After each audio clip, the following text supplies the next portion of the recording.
അപ്പോൾ നമുക്കിന്ന് പരിപ്പും ക്യാപ്സിക്കും വെച്ചിട്ട് നല്ല അടിപൊളി ഒരു പരിപ്പ് കറി ഉണ്ടാക്കാം കേട്ടോ. അതിന് 50 ഗ്രാം പരിപ്പ് ഞാൻ എടുത്തിട്ടുണ്ട്. അത് കഴുകി വൃത്തിയാക്കി വന്നിട്ടുണ്ട്. ഇനി ഇതിലേക്ക് ഒരു 3 പച്ചമുളകും 2 വെളുത്തുള്ളിയും കുറച്ച് ചെറിയ ഉള്ളി, ഒരു 1/4 ടീസ്പൂണ് മഞ്ഞൾപ്പൊടി ഇട്ടിട്ട് നല്ലോണം ഒന്ന് വേവിച്ചെടുക്കുക കേട്ടോ.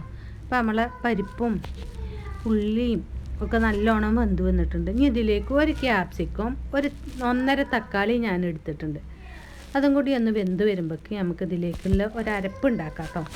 അരമുറി തേങ്ങ, അതിലേക്ക് പാകത്തിന് ഉപ്പും കൂടിയും ചേർക്കണം. അരമുറി തേങ്ങ, ചെറിയ ഉള്ളി, ചെറിയ ജീരകം, ഇതും കൂടി അരച്ച് നമുക്ക് കറിയിൽ കൊഴിച്ചു കൊടുക്കാം കേട്ടോ. അപ്പോൾ നിങ്ങൾക്ക് വീഡിയോ ഇഷ്ടമാകുകയാണെങ്കിൽ ഒന്ന് ലൈക്ക് അടിച്ചണം കേട്ടോ. അപ്പോൾ നമ്മൾ തേങ്ങയൊക്കെ പാർന്നിട്ടുണ്ട്.